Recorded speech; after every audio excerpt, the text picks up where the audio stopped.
evening, everybody. Cameras okay at the back?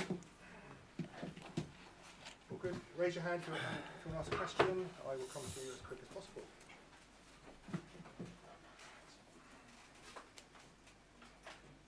Kaya, from Football London. What are your thoughts on quite a tight game for when you came out with the victory again? Really happy, extremely happy with the performance, the way we played. Obviously, after 6 years of not being able to do that, that was the challenge in front of us and the opportunity as well. And we looked at everything that we needed to do, and I saw that on the pitch. I think we dominated the game from start to finish.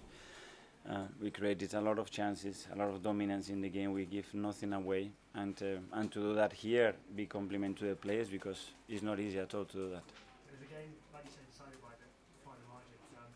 The set pieces, a lot of short corners, but that's something you're working for. Was that something you identified as a weakness? Yeah, we work in everything, as every manager, just to try to, when you prepare the game, to try to expose the weaknesses of the opponents and hide yours. That's the outcome of what we try to do, and then the result take care of itself. But we find openings in many other ways, and we weren't neat enough in the last pass, in the last action, in the last finish to do it, and credit to them, because as well they defend the box really, really well.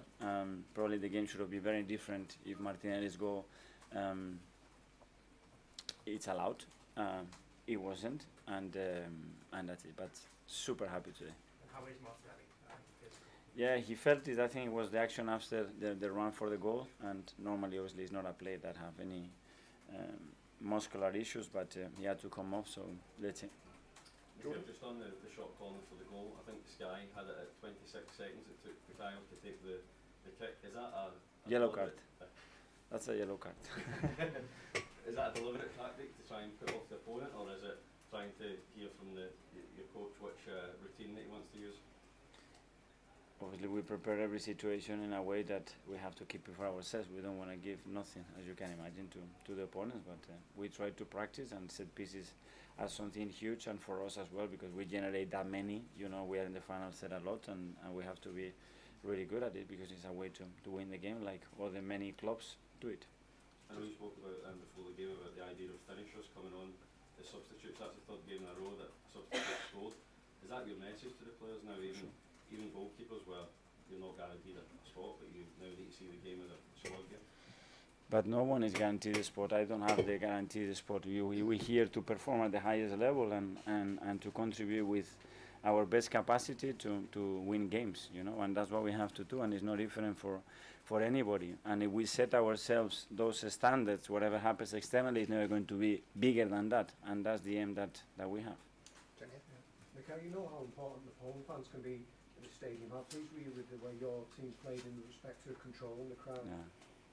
Well, I know this crowd really well, and you could feel it. There are moments that they lift, you know, when the game changes and momentum shifts, and you have to try to stay very far away from that game, because when they get that in that roller coaster, they are a really, really good team, and it's really difficult to get out of that, and I think we've done that really well today.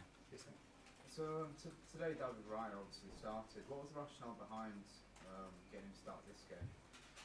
It's the same rationale that Fabio played here, already play, and Gabriel Jesus. You know, I haven't had a single question why Gabriel Jesus hasn't started.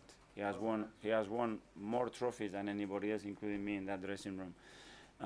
But they don't, you know. So it's something that historically is done like this. But I cannot have two players in his position and don't play them, you know. And David has tremendous qualities, like Aaron has, like Carl has, but we have to use them, you know.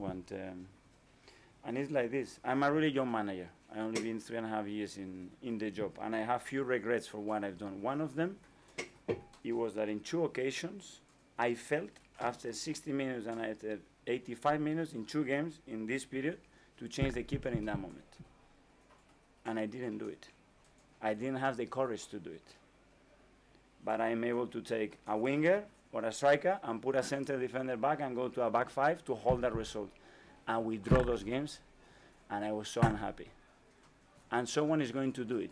And maybe it's, that's strange. Why? Why not? Tell me why not. You have all the qualities in another goalkeeper to do something. Something is happening. You want to change momentum. Do it, you know.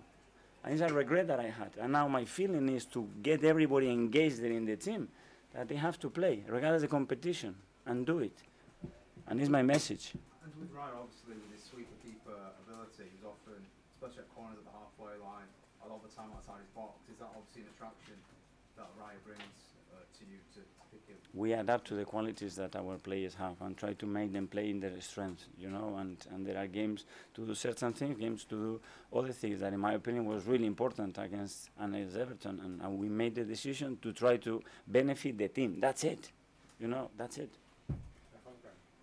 Just to pick on your answer there, can you elaborate on the two games and No. how would you want Ryan to react now? Sorry? How would you want Aaron to react? The same like Gabriel Jesus, the same like Kai Havertz, the same like Tomiyasu. Exactly the same. No, we play with 11 players. We don't play with 10 plus 1, or sometimes with 10, sometimes with 9. Exactly the same. Okay, guys, thanks very much. Thank you.